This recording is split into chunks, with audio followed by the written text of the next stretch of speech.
Featuring our guest, Plant-Based Living for Life, episode 8 today. Featuring our guests, Chicago Not Dogs, Vegalicious LLC from Nashville, and Vegan and Friends ATL from Atlanta.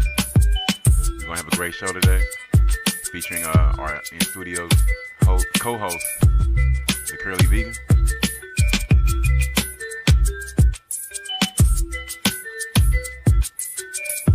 Hopefully, we got all our technical difficulties out the way.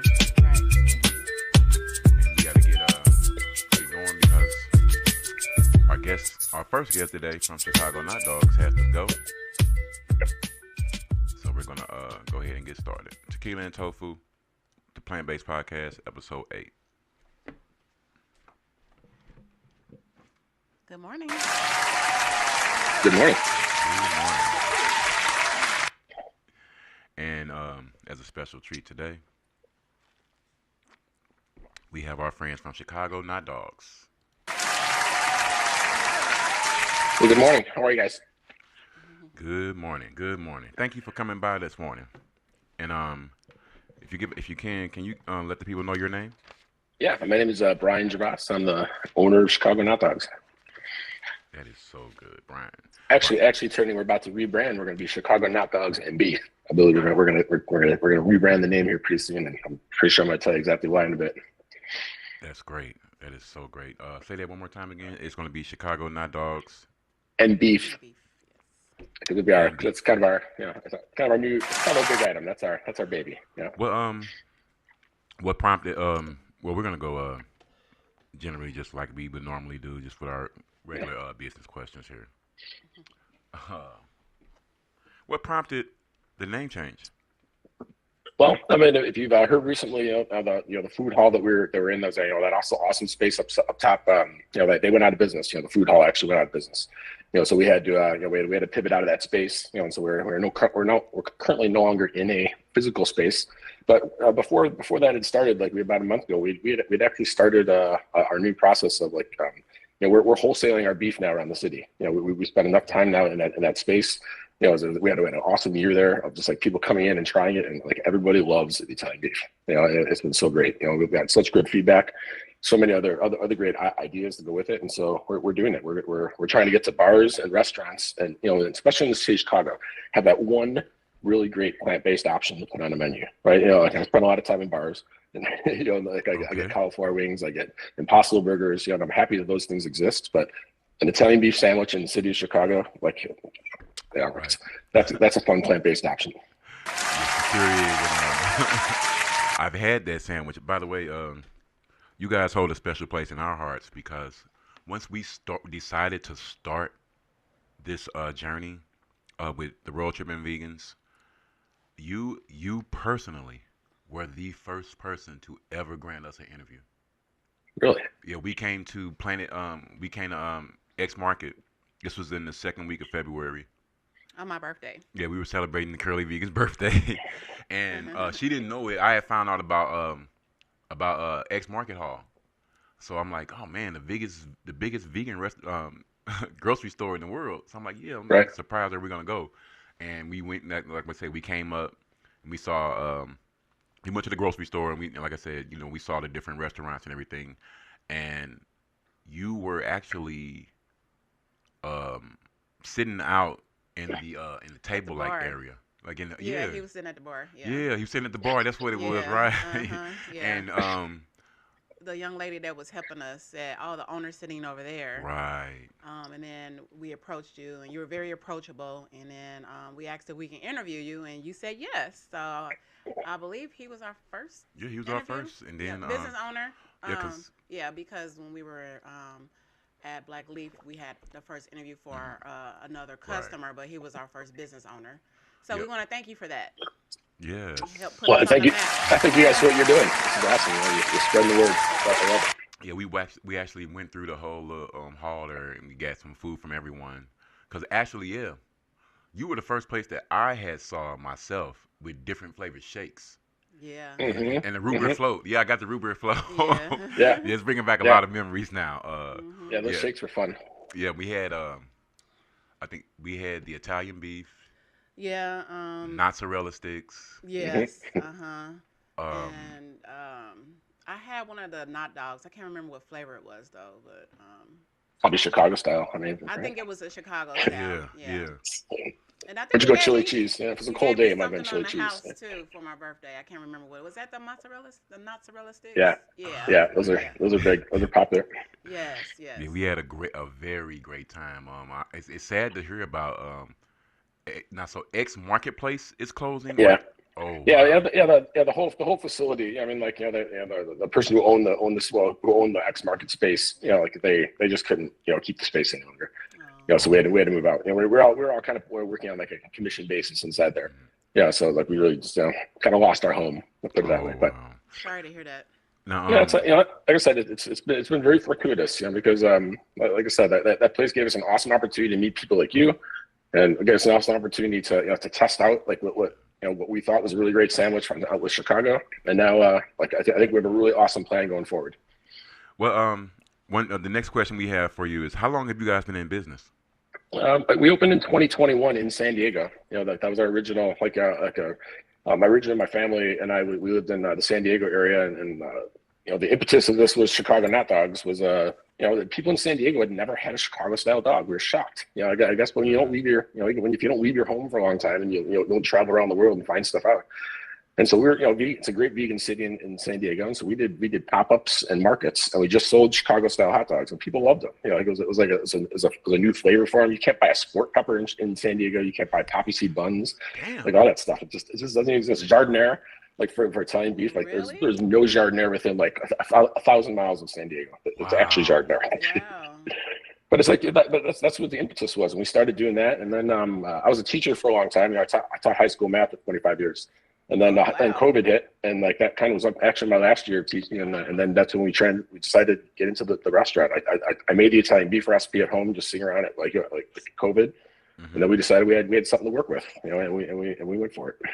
Now, were you plant based while you were cooking? I mean, I'm sorry, Yes. while you were teaching? I've been plant based for like the last 10 years. 10 years. Like it was maybe the last 8 years I was teaching. I was vegan. Like plant based, and I was made for some great conversations with students. Like they ask a lot of questions. As you met me, I'm pretty approachable, friendly guy. It's like I'm pretty easy to Yeah. talk to. Yeah. We one thing about us, we love education in all forms. So to hear someone who was teaching with kids and actually could you tell a difference in the mentality of the students, like when you would talk to them about becoming or being plant based? Yeah, yeah, yes. And like they're very curious about it. And like Right. they ask a lot of questions, and like like I'll give you if you have a couple minutes, I'll tell you this was always my soapbox story. Like once there was critical mass in my classroom and like people were asking a lot of questions, I would just stop math for a little bit and say, okay, let's talk about some things for a second. Like why are you plant based, Mr. Jaas? Like all these questions, and my story pretty much went something like this. When I was 18 years old, there was a little line outside my cafeteria. I could walk outside when I was 18 years old after lunch, and I could have a cigarette. Mm-hmm. And like you Yeah. could walk through the hallways of my high school and smoke bilge from the teachers lounge. Wow. My high school English teacher had a pack of Marlboros in his pocket all the time. Wow. Mm. And like we flew on planes where there was smoke. Right there Just was a love it. they'd never even seen a smoking and non-smoking restaurant. They don't even know what that means. Like Right. like they've never been in a car with a mom who smokes. Like Right. driving the kids around. And I told them all this, and they look really disgusting on their face when I say this all the time. Like this is the world. Like I'm telling you right now, like the world changed when like information just became more available, right? And then people could make their own decisions, right? And pretty much, the information came out that smoking was not good for you. It's not going to kill you, but well, I guess Mm-hmm. it can kill you if you smoke enough. I mean, like, it's like the information was there, and now that the information was there, all these kids that I had in high school lived in a world now where that doesn't even exist, right? Hmm. And I tell them, the end of the story is I already know that about meat and dairy. But that's the next one, right? Like, and when that information bubble pops, which is happening now with all these great documentaries and everything, and people like you, Yeah. like once that information bubble pops, and milk costs $20 a gallon, people are going to start thinking a little different about what they're putting in their body. That's all. Yes, and it's good for the environment as well. Yeah. Right. Now, are you from San Diego? No, from Chicago. So I was Oh, in you're from Chicago 40, Chicago. 40 years. Yeah, and then we moved out there, and that's then I got divorced, and that kind of brought us back to the Chicago area, and then I kind of re-energized everything here with I started in a food hall when I got back to Chicago for or not a food hall, like a cloud kitchen, like maybe 6 months, and then that food hall opened, and I moved in there. Okay, so now when you went out to San Diego, all the time you were out there, what'd you do with those coats?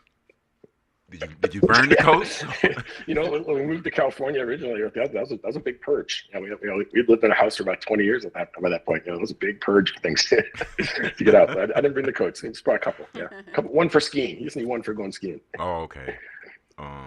So one thing that we like to ask people as well: why did you choose vegan cooking? Well, I mean, I think I chose vegan cooking because it's there was nothing good when I became plant-based. Like 10 years ago, things have improved. Like the cheese technology and all these things have gotten so much better. But like back in the day, like there wasn't. Like my ex-wife and I had to we had to go to restaurants and make up things on a menu, right? You have to point things to the waitress. Put some of this, put some of this, put some of this, put this on a plate. Well, what are we gonna do? But we once we started getting into vegan cooking, it's it's fun. The brand of my restaurant, it was Chicago Hot Dogs, was an homage to myself. Right, everything that I couldn't eat anymore, everything that I loved eating in Chicago, like at every at a hot dog beef diner, that I ate at all the time, like all that stuff I wanted, right? And so when you look at the menu that we were serving, that's why I'm cooking, right? Because no one else made it good enough. Right, I understand. I want to go off script here. Sorry. So, Go what for it. was the hardest thing you had to give up when you switched over to plant-based eating? I think cheese, like that. I think that was the last frontier. I can remember Costco pizza being like my last thing. I could still get a burrito at least. You can still do a lot of things if you had cheese. Yeah. Yeah, that was my hardest thing to give up as well, cheese. But then I discovered cashew cheese, so Yes. that's a nice substitute. Still looking for like that cheddar or pepper jack cheese, but I'm pretty Yeah. satisfied with the cashew cheese.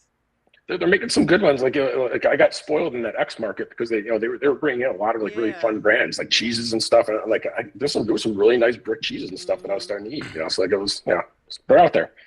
They're getting there. What would you say would be your favorite dish to cook? Whether for the business or at home? That's a good one. My kids are a big fan of they call it dad pasta. I've come up with a really great like Italian sausage meaty. Takes me about an hour to cook that. I make the sauce from scratch. So I kind of do make the sauce like maybe my grandma and grandpa used to make. But I'm again like this Italian sausage. I usually put a lot of meats in it. I kind of make like a pasta stew and cheese, melted cheese, like a baked cheese on the top, everything. So I'm Italian. That's kind of as you can see from my hands and everything. Yeah, but that's in my roots is the Italian cooking. Yeah. Now, how many kids do you have? I've got three. I got my oldest is 22. She's just graduating from UCLA this year. Nice. And so she stayed out in California. God bless her. And then my son's 20. And then my youngest daughter is 15. She's a sophomore. So those two live in with my ex here in Illinois. That's great. That is very great. Shout out to the kids. Are they all plant-based? Not really. I would say my oldest is probably the most. But they eat. Pretty much when before I got divorced and left living with them. Our rule generally is we just didn't buy anything in the house that wasn't plant-based. Right? Our kids could they could eat whatever they wanted to eat. I thought our shopping bill, right, our grocery bill, our going out to restaurants and spending money on stuff was only for plant-based food. And our kids knew that. If they want to go have a hot dog at their friend's house at a party, fine. I'm not gonna kill you. Yeah. They'll make their own decisions. When Yeah. they get older, they'll know what's best for them. Yeah. All we do is I would just cook great food. My ex is also very good at cooking. And we just make fun food, and they loved it. They had no problem with it. But they still went to their friends to have a hot dog. Right. Now, what is your best-selling dish? I would say the Italian beef was definitely the Chicago hot dog, probably because of the just like the marketing of it, right? People come in there, they see the hot dog, you do that. But I would say the Italian beef was definitely the second biggest seller. And then the mozzarella. Oh, go ahead. I'm sorry. Go ahead. No, I was just saying, the mozzarella sticks were really popular. Our pizza puff was really popular. I think we're at the very end there, but I forgot about the pizza puffs. Yeah. Yeah. You mentioned you are selling the beef. Yeah. Stores now. Yep. Yeah, we are. So right now I'm distributing. I'm in 10 restaurants now in the city. And like we're just trying to deliver them. I'm making it. We're vacuum sealing it in packs. I'm selling it on slice. We're selling it in loaves. We're selling it in au jus. And I have a friend here in the city now that's going to help me start delivering. And I don't know, you guys are going to be first on my list. I'm going to deliver you guys some beef and like frozen. We'll get down to once I get that distribution moving that way. But we'll have it on a website. We're going to start distributing. It's like we're just kind of focusing on the restaurants here in the city and get ourselves a good base. Yeah. We got a distributor. You can go ahead and you can name those restaurants that you guys are in so people can hear them. Yeah, the ones. So right now we're in Alter Brewing, which is in it's a brewery that's based in Downers Grove. They're in there's one in St. Charles and there's one in Oak Brook. And our biggest client right now is that you guys probably might know. Are you familiar with I Can't Believe It's Not Meat here in the city? Yes. Fab, so Fab is she's awesome, and she has 3 restaurants, one in Tinley Park, Oak Lawn, and now the newest one in the city, and she's my biggest customer right now, and she's replaced all of her meat, the whatever products she's using to make her Italian beef. She now uses my beef to make her Italian beef, and Wow. she's working on the turkey, and I think we're going to work on the mozzarella sticks too. She had some the other day, and she's like, oh my, so That's really good. Has she yeah. has she? I mean, I don't mean to interrupt, but Huh. has she said or told you that she can see a difference, like from her customers or whatever, like as far as sales or anything like that? We haven't talked about the sales yet. And that's I'm gonna follow up with this week. She got her first big delivery like about two weeks ago. All I know is like her and her husband and the people who've been working on trying it. She keeps saying they love it. I am looking forward to hearing what customer feedback is gonna be. And I feel like I need to pop down in there and just give it a try, anonymously to see what happens. Right. You can go. I'm sorry. You can go ahead and continue listing those No, restaurants. no. And then there's another group that's coming in. There's one that's in the city called Avenue Tap, and then there's a Easy Street Pizza, a couple locations there. So these are just just where we're starting. We got some delis coming up. Like I said, we want to try to get into some of the local. There's a couple delis in town that I'm talking to that just have local meats and cheeses and stuff like that, and they're excited to get a loaf of our stuff to put in there. It's like. It's cold cuts. We have a turkey. We have a roast beef that makes us an awesome cold cut sandwich too. So it's Mm, it's gonna be fun. Like I said, again that goes back to the beginning when I said we're going to rebrand because people see Chicago not dogs and they expect the dogs and they're generally not expecting the beef and really the beef is our baby. I mean the knock dogs are fun. But that's it's not that hard to right. put together what we're doing with the knock dogs. We're just those are all just things we put together into something fun. But the Italian beef is our baby. We make that from scratch. And that's special. For any of our restaurant owners or Yes. customers listening in, please patronize this man, Brian Gervais from Chicago Not Dogs and Beef. As you hear, he's got this beef going nationwide. If you guys are listening in and want to give us a call, it's 515-599-1687.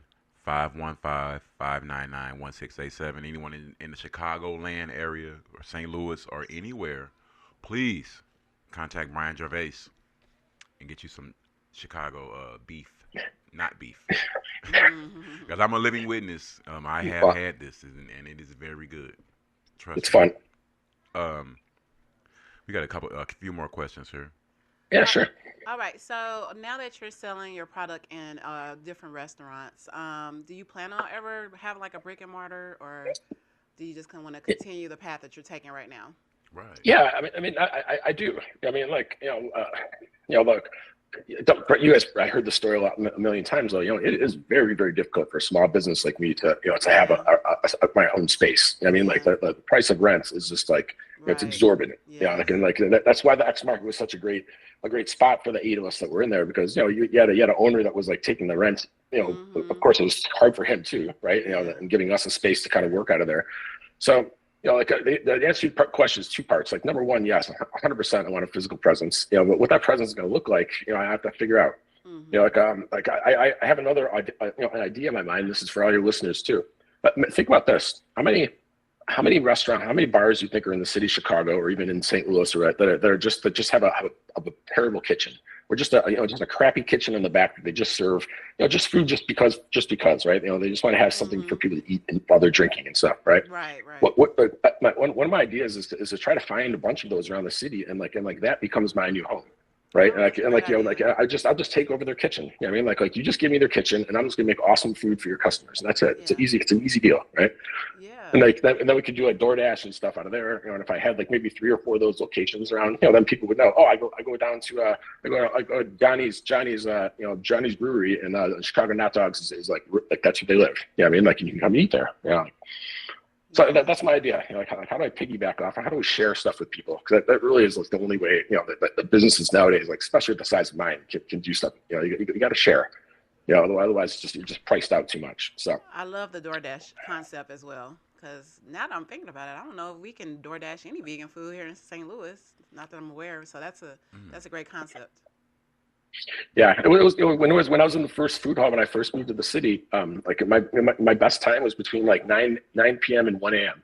Like I would make sure I was open then because that's when I would get most of our orders. Because Yeah. who else is open at that time, right? Who else is open is Right. plant-based? Get a pizza puff. Yeah, we got a couple of places. Only one or two places here that stay open late. Quite naturally, the vegan community here is not as big as it is in Chicago, but that's why we're here. That's why we're doing what we're doing, trying to pull people closer together. Hmm. Um, Ironically, uh, on our next show, Carlos Luna is going to be coming on. Oh, I love Carlos. Yeah, he's going to be, telling Hmm. people some of the same things talking about some of the same challenges that you are dealing with as well. We met him that same day that we met you, and same kind of experience. Both you guys were very personable, very nice, and ironically, remember he had someone working at his restaurant who was Yeah. very nice and knowledgeable as well. Hmm. And same things with you. Like I said, he just came and he just naturally started talking and told us some of the things that he had went through as far as his plant based journey, him and his wife. And it was great to hear. I'm sorry to hear about the whole space closing though, because it seemed like a really great idea. Yeah. Yeah, yeah. At first, I love Carlos and Bernice. Yes, and they're definitely my favorite people to work with there. Like and I just saw a little bit. They're doing pop-ups around the city, so they're moving along. But yeah, it was sad to move that space. Because that space had a Hmm. lot of potential, and just the word just didn't quite get out good enough. Like How and just I don't how know. I felt we need a little more time there, but just how long was uh, X Market there? about a month, about a year and a month or two. Oh Just over a wow. year. Because Yeah. I was wondering why people kept saying that they had never heard of the place. I know it was hard. I mean, like I literally went upstairs and did a pool party, and it's like a 20-story building above us. Like I did like a free barbecue up at a pool party like about a month ago, and literally everyone's like, "Oh, this is so great! This is so great!" Like half of them didn't even know we were downstairs. Oh Like wow. Wow. we're in the basement of their freaking building.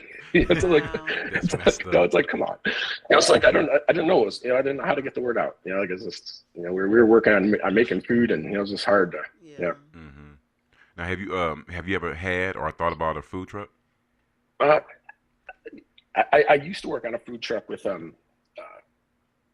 I used to work on a food truck when I was in San Diego helping a friend, and I would never want to work on a food truck again, personally. Mm. But I believe we should have a food truck. And like something I'm going to start. I think I'm going to work on that in the spring. I want to. I don't want to personally work on one, but I'm going to try to find someone who has a truck or is interested in running a truck and is willing to take my brand with them and work on a truck. But I'm 50 years old. So it's a little, we're kind of food truck is like it's past my prime.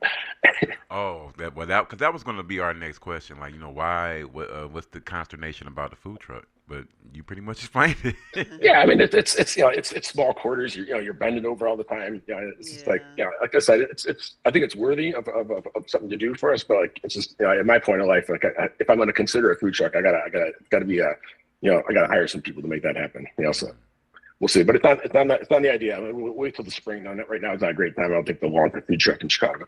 So we'll wait till it gets a little cool, warmer out. Now you were at Vegandale this past summer, correct? Mm-hmm. Yeah. Mm-hmm. Was Last that 2 years. last 2 years? Okay. Tell us about your experience at Vegandale. Is it positive, negative? Yeah. Did you get a lot of good feedback from Yeah, customers? awesome feedback. In fact, last year. So the first year there was just one day. It was pretty crowded though. This whole day. But the second Hmm. year, last year it was 2 days, right? And they had Saturday, and then Sunday was the big concert day. Yeah. And so Saturday was where all the vegans came. Yeah, Mm-hmm. and like and then so that's and I'll also go on record that like my restaurant's not for vegans. Yeah. I think about things the same way Fab does. Like I think her and I think about food like very similarly. Like my restaurant is there to help people transition to plant-based food. Mm-hmm. And sure, vegans can eat here too, and it's great. But like Mm-hmm. okay, I'm here because I want people to try something and say, wow, I can still have an Italian beef. Like and this tastes good. Like that kind of thing. So like so it's important to me that like that I'm reaching out to people who aren't plant-based. And that's what Vegan Day this last year was so great because that second day, all the concert goers came and almost no one was plant based. Yeah. And people were running around looking at all the restaurants. I think a lot of people were like they're shy. They're like, ooh, what should I try? Should I try this? Try that? And Yeah. like I don't know. People tried the beef, and all of a sudden that like people started trying the beef, and then all of a sudden we have a line like we couldn't even serve enough. We sold out in like an hour and a half. Like it was Oh, just that's like, give me the awesome. beef, give me the beef, give me the beef. And you could tell the people had been told that's what the beef was. It was comforting to them, right? It was something that was familiar to them. They felt when they looked at the Italian beef, like, wow, it looks like an Italian beef. I'll have that. And then they tasted it, they're like, wow, this is really good. So I was like, it was fun. Like that was probably one of my most fun days, like because those are the people that I want eating my food. I want people to try plant-based stuff, and I'm going to say that, wow, I can have no cholesterol, and the sandwich is 60 grams of protein. I'm like, come on, what's going on here? Now, Right. ironically, we had more fun the first day instead of the second day. I'm sure. Yeah. Cause it was hot. Man, it was hot as hell Hmm. that second day, and we Mm-hmm. wanted to go to the concert. Actually, we had tickets for the concert, and I don't know if you remember this, but it was supposed to start at 4, and at about almost 5 o'clock, it hadn't even started yet. So Yeah. we looked at each other like, "Well, you want to leave?" And we were like, "Yeah, because we had to get back on the highway."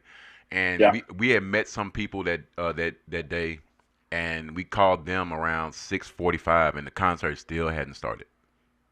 Yeah. So at that point, And you heard how it ended too. So that was a crazy mess. But Yeah, yeah. well, we were fortunate to leave before all that stuff Yeah. happened, and we right, Yeah. also noticed it was a difference between Saturday and Sunday, like just as far as like the type of people that were coming. You could tell it was Hmm. more vegan minded people on Saturday as opposed to Sunday.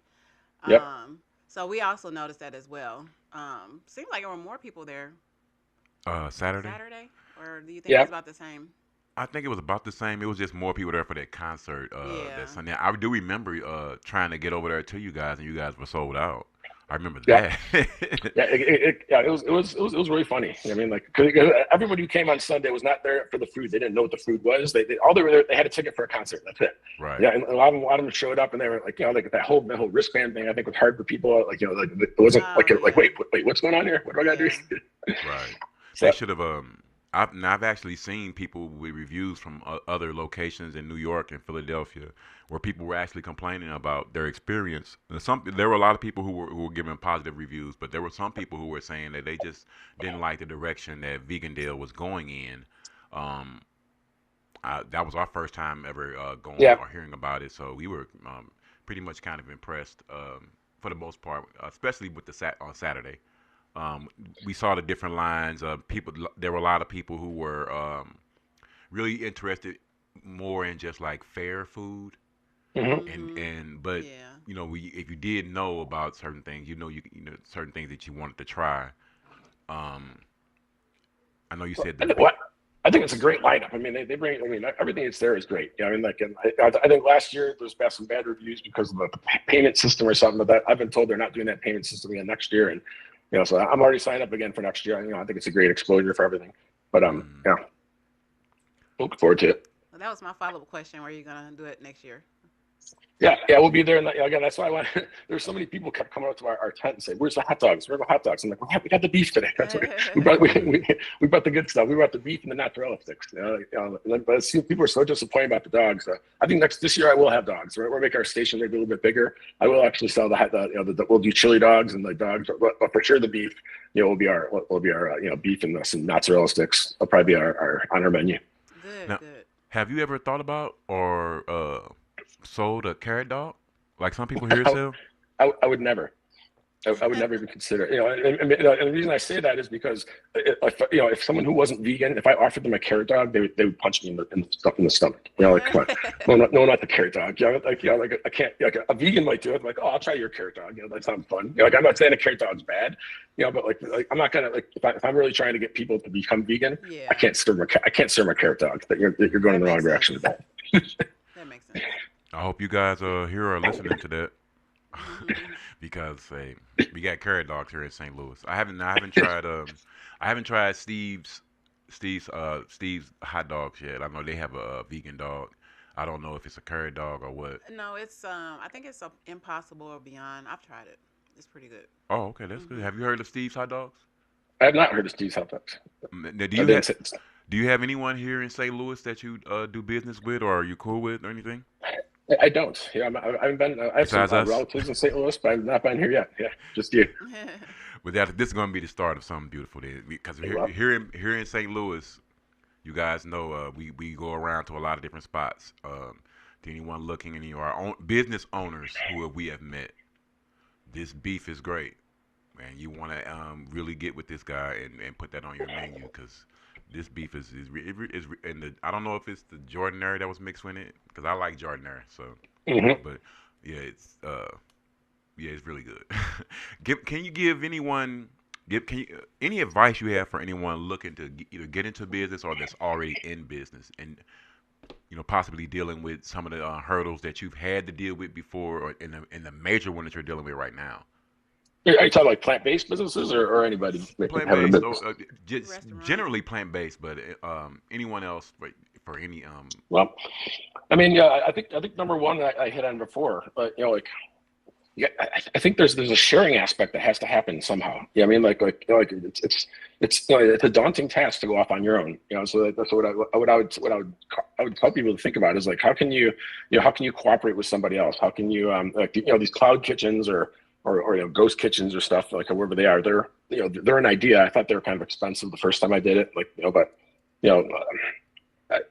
How do you collaborate with somebody like for example if you're a coffee guy, can you find an ice cream person to work with, right? Or can you find a donut person, like those kind of things where the two of you can now like both have something that's that's usable and workable. I mean that's what actually happened in the market. Impossible Foods came in at about the last 4 months. They came in and wanted to open a booth, and they opened a booth right next to mine, and I managed it. I talked to the people from Impossible, and it was really great. Oh, It was nice. a really fun experience. So I had our booth, Chicago Hot Dogs. Right next door was the Impossible, quality meats, and they pretty much just gave us all their product, and we made the menu, and we created things to eat, and it was awesome. And the reason why I like for the last 4 months, the things were going actually better for me for business was I was sharing staff between two Yeah. booths. Right. It mm, was like I ran both booths. I got kiosks and put them in front of both to take orders. And now someone wasn't standing there taking orders. Right. I just had, and another person was just expediting and talking to customers. And like I could have a cook in the back during slow times. I could run both kitchens. And when it got busier, we could bring in a second cook.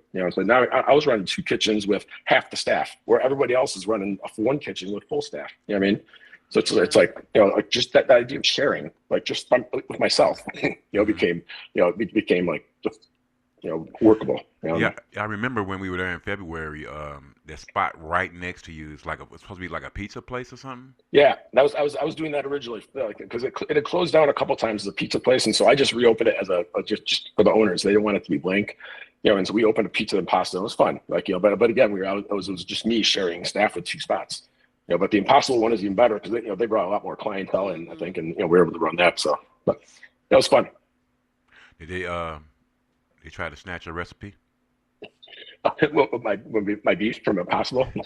No, actually, I was actually wanting Impossible to just buy my beef. I'm down. Like they can buy me. I'm for sale. Right. but but they have I don't like they're 100% soy, right, and they're gluten free. So that's the hot you guys are familiar. Beyond is gluten Mhm. free, but they use pea protein. But Impossible is just thing they just do soy. That's it. So. Mhm. They wouldn't go for mine because mine's a straight gluten. My beef is like mainline and gluten. Do you Mm. have a preference between Beyond Uh, and Impossible? I like Beyond sausages. Like I'm a big fan of like their Italian sausages and stuff. But I'm a bigger fan of Impossible's meat. Like Mm-hmm. their burger reminds me of the kind of burger I was like if you guys are familiar, like like when I was younger, you get a red burger or I would call it a gray burger. Yeah, I mean like it Mm-hmm. was kind of gray and like kind of flat and stuff. And I was always Yeah. a big fan of that flat gray burger. Yeah, and so with yeah, because would you just like you smash it down like it's like almost impossibly thin, almost Mm-hmm. like a steak and shake. Kind of Hmm. like just really super thin patties. I can get like a double. Like I was a bigger fan of that than a big fat like Yeah. juicy burger. So I see that's the difference between Beyond and Impossible. So I like the Impossible burger. Yeah, I want to go back for a second to San Diego. Um, Now, while you were teaching, you say how many years was this again? I taught for 20 years at Downers Grove North High School up here in Chicago, and then we were in we were in California for about 9 years. Okay. It's like 4 years in San Diego, or 4 years in like the San Francisco area, and then 5 years down in San Diego. Oh, so you lived in Northern California and Southern California. That's where we started. That's where I found my first teaching job when we first moved. But we Mm. just decided that we found San Diego, and we just liked it better than San Francisco. So that's where we moved down there. Difference. Well, we all know the major difference, but I was going to say the difference between living in San Diego and Chicago, but we know the major difference is the weather. Being in San Diego, as far as working, was anybody else on the teaching staff plant based or vegan, or Um, did you influence any of your coworkers? Yeah, actually, so I worked at this like it was actually a pretty swanky private school in San Diego, and like so they had their own like it was a smaller school, and they made their own food, right? And so like when I got there, like I was the only vegan person necessarily, and there are other students there, of course, that would love to be vegan, but that's just not something that they provided for everybody. Once I got in there, I started talking to the lady who's making the food. She starts making me something vegan almost every day, and then all of a sudden, the students are like, oh wait, what's that? Like, oh, we started making this little plant-based thing. I mean, and all of a sudden, she's bringing in meat and stuff like that. It was fun. And it was awesome because she did it without me even asking. Like I just was like, hey, I'm vegan. Like, what do you got going? She's like, I got you next week. I'm like, whoa, let's go. Oh, that's great. That is great. You can't beat So that. You cannot yeah, beat that. it was a nice perk. Any of your former students, San Diego or San Francisco or Chicago, come back to you years later, Mr. Gervais, I'm plant based now.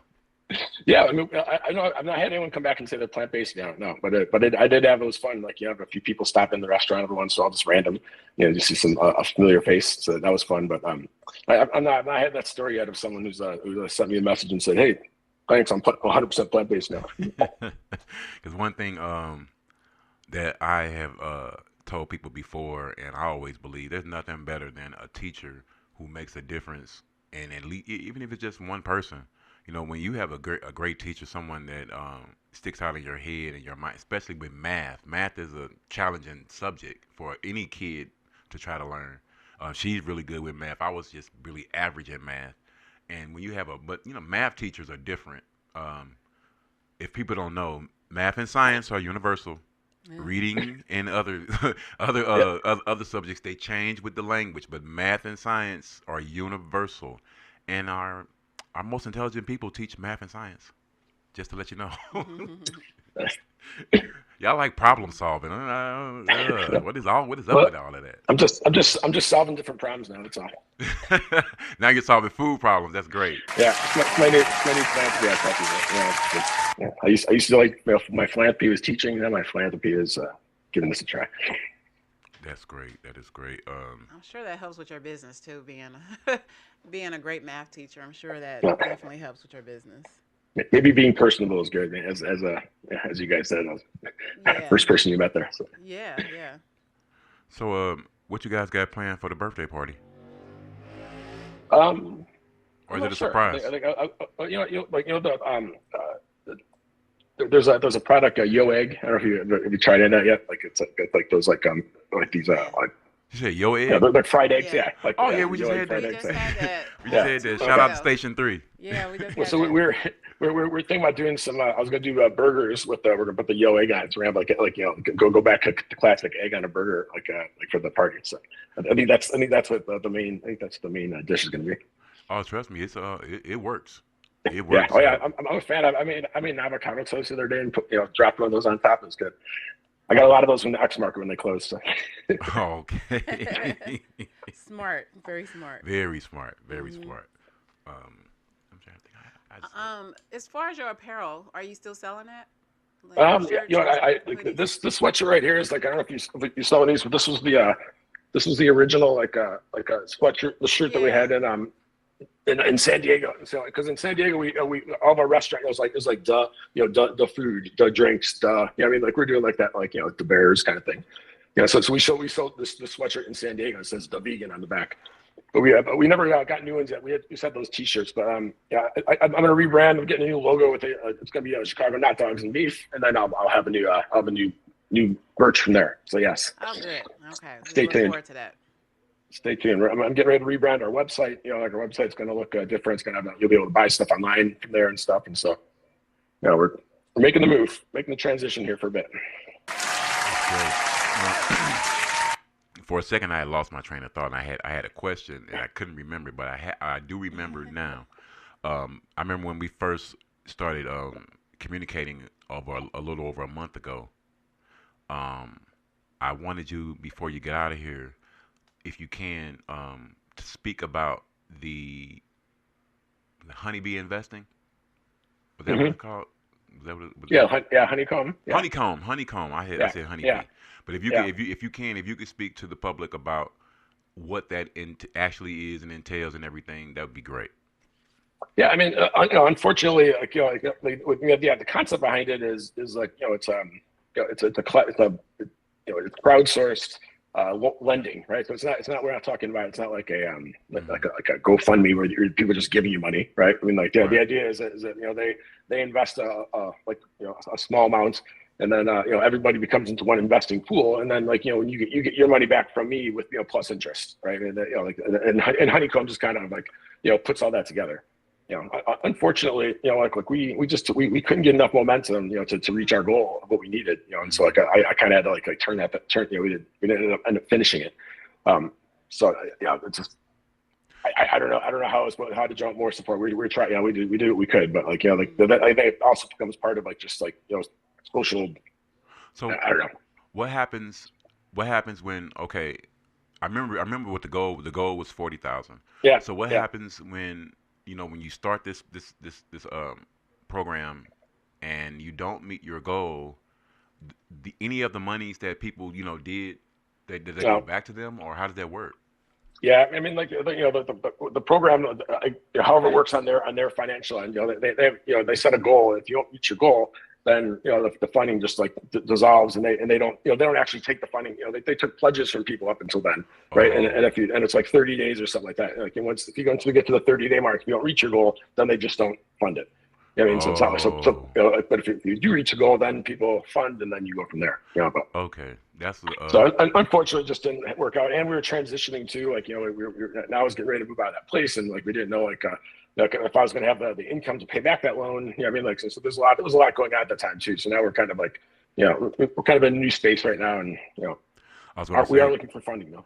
do you see yourself going back to that? But obviously, it seems like you're going away from that avenue now. Yeah, I mean, I don't. I think we're.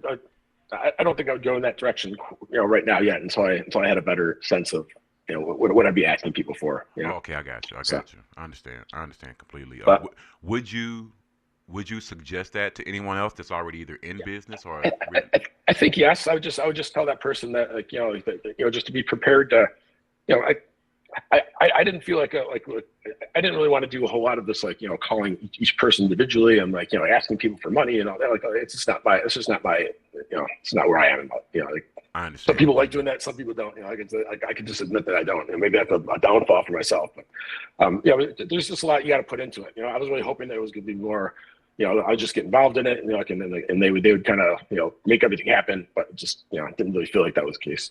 I understand. It kind of speaks to the question we had a few minutes ago about hurdles or things that people have to look at when you're starting a business or if you're already in business. These are some of the things I would say, quote unquote, that would keep you up at night. Yeah, Or yeah. I mean, I would, going back to your question, that's another good thing. Like what I would recommend to people is really understand what your strengths are. I mean, and what you need help with. I mean, like, and I've always been of the mind of, hire good people and get out of the way. You know what I mean? Like, but it's hard when you don't make a lot of money to hire people. But I mean, like, if people believe in what you're doing, like I have a guy named Chaz that works for me right now. Like he so believes in what I'm doing with the beef, and he's just with me. You know, like he left the restaurant with me, and now he and I are both like selling. Like he doesn't, you know, he's not making any money. You know, he's just like Brian, we're going to sell this beef. We're going to sell this beef. You know, like when we're doing it. You know, so that's if you find people that that believe what you're doing, you know, and then it allows them some autonomy, you know, like you're not nitpicking at how they do their work and stuff like that. Just like, you know what, this is what I need done. You know, if you need someone to build a website, you bring someone in to build a website. You know, and when they make you something great, you smile and you say that's exactly what I wanted. Yeah. Man, that is beautiful. 'Cause we were actually literally just having this conversation the other day about when someone else can actually see your vision and see your dream and envision your dreams as well. It's just that's a great feeling. Like you said, when you can work quote unquote seamlessly with someone, and Mm-hmm. you don't have to worry about they're trying to work under the table or backdoor you as per se. Mm-hmm. And then just as long as they got your back and you know that, that's the Mm-hmm. Yep. best thing that you could ever ask for as a business owner to me. You Yep. work, but that's really good. That's very good. Um, Before we let you get out of here, um, tell the people where they can see you contact you on social media. Yeah. I mean, so you'll find us. We're at Chicago Not Dogs on Instagram. It's probably the easiest place. You know, if you DM, you'll get right to me. My email is brian@chicagonotdogs.com. You know, like we have a website, chicagonotdogs.com that's being redone right now, so you can visit there. But any of those three places are great. You know, if you know a bar or a restaurant, especially in the Chicagoland area right now, because that's where I have distribution. Like let us know. I'm anyone who gets me into a restaurant or somewhere that I can make a sale, I'll send you some free beef, 100%. We're just gonna try to referrals. Referrals are the best way to get it places. That's great. That is so great. One more question. We Yeah. got the holiday season coming up. What's on your menu for Thanksgiving? I just made some turkeys actually. Like I was actually talking to Fab. She's going to start using our sliced turkey, and I told her, Fab, I'm going to make you a turkey loaf for Thanksgiving. It's coming up. So I just made a couple of like loaves of turkey, and like I thought about maybe selling it this year, but it's just kind of crazy. But I will have my own like turkey. Like it's one of my seitons that I make. We make a roast beef. We make a turkey. And Oh, so the wow. turkey, I will be making myself a loaf and taking that to my sisters for Thanksgiving this year. Love to All hear that. Love right. to hear that. Nice. That is great. That is so good. Once again, I can't reiterate this enough. For business owners here in St. Louis and anywhere else, you guys have undoubtedly heard about. I can't believe it's not me. This woman has 3 different locations in the city of Chicago, and if she is willing to go into business with this man on her beef, you guys, unless you got something that's really good, you're not really making too much business sense. Because, I mean, think about it. I mean, if she's been successful, she has a track record, and she's saying, Yep. I'm willing to work with him. Mm-hmm. I mean, come on, 1 + 1 = 2. He's a math teacher. It's not hard, not a hard The, the, concept. But once the, again, 515-599-1687. If anyone willing to call in to the show and wants to speak with us or speak with Brian before he gets out of here, or you have anything you want to comment, you want to leave online, please do. Please do. We want to thank you once again for coming by today, Brian. Man, it was lovely speaking with you today. Yes, Yeah, thank you so I much. love. Thanks so much for doing this. And like anything I can do to help you guys out or to do something. Let's do it again. Say hi to Carlos for me. Oh, definitely, definitely. Thanks again for stopping by, man. You have a great Sunday, and happy birthday to your son. Okay. All right. Thank you guys so Happy much. All holidays as right. well. All right. Have a good one. You too. Happy holidays. You too. How do we do this here?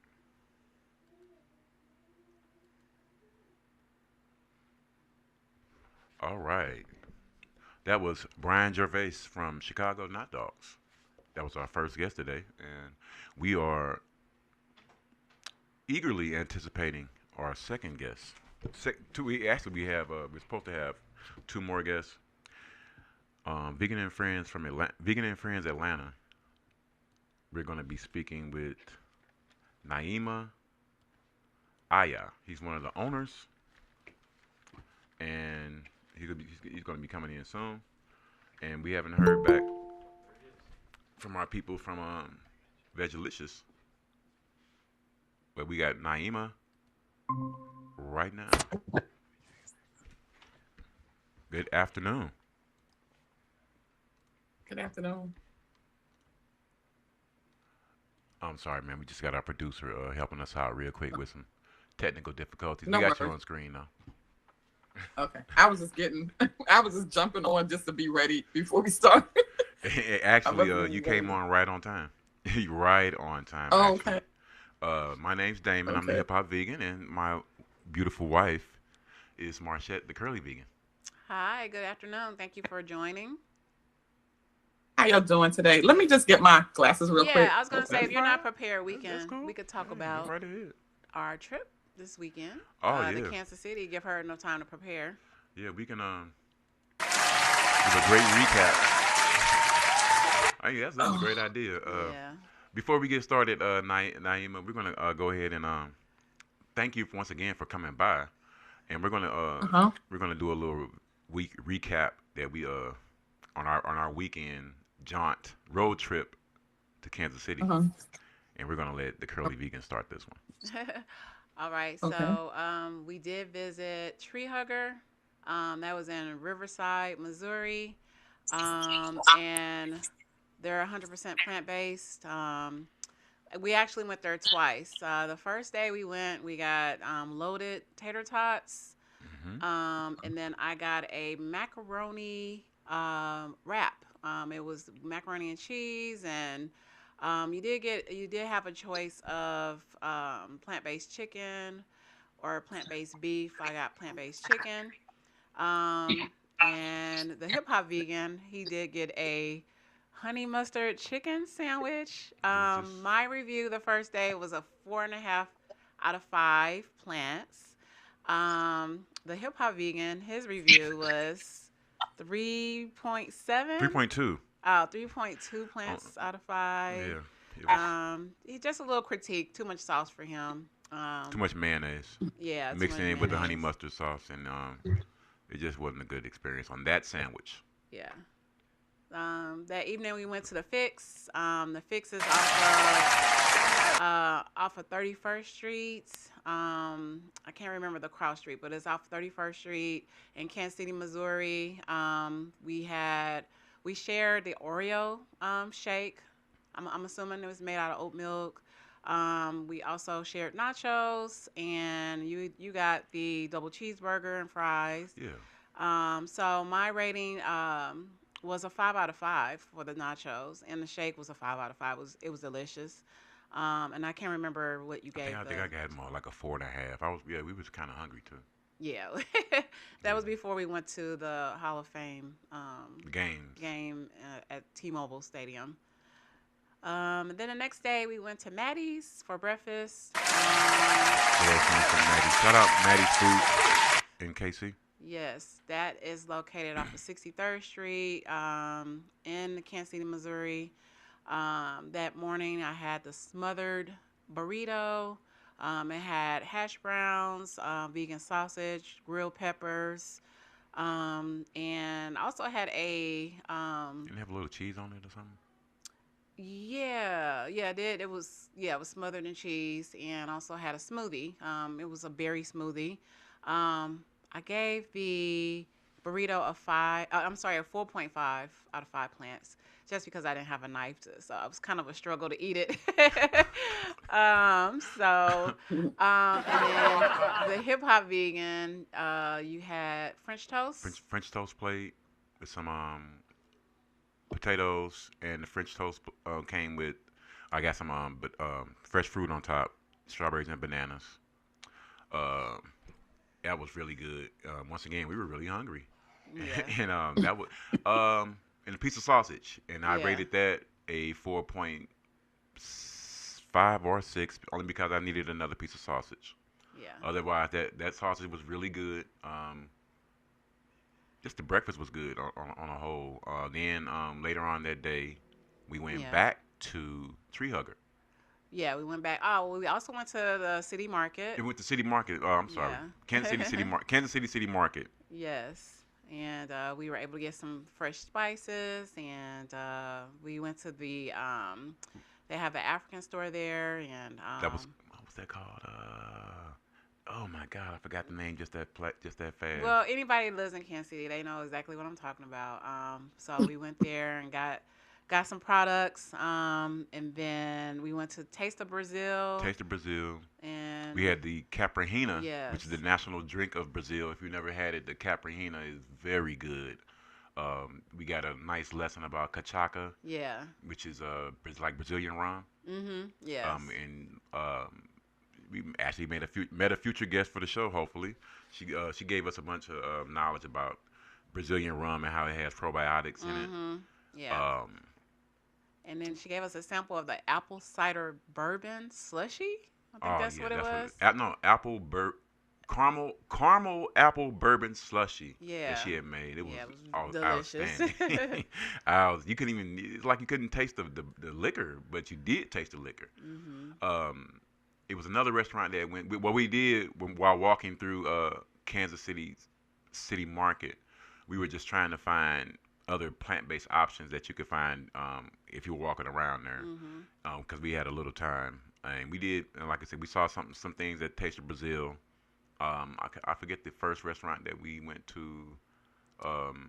That we just walked in and we It was saw. a bowl and wrap place. Yeah, Yeah, yeah, I can't yeah. remember the name of it, but If they any, if had some really anyone's good been to ones. Kansas City Market, they like Curly said, you guys know what we're talking about.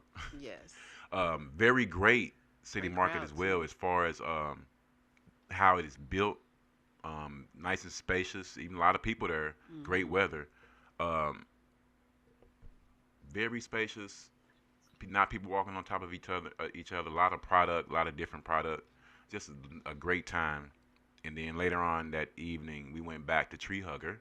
Before I'm sorry, but before we went to Tree Hugger, shout out to my granddaughter Arabella McNeil. She had a birthday party yesterday, and hmm after the Six birthday years old. party, yeah, hmm 6 years old, we went back to Tree Hugger before we got back on the road, and I had a much different and a better experience.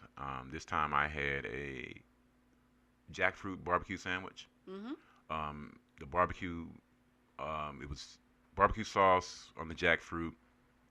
Um, it had crispy onion strips, jalapenos.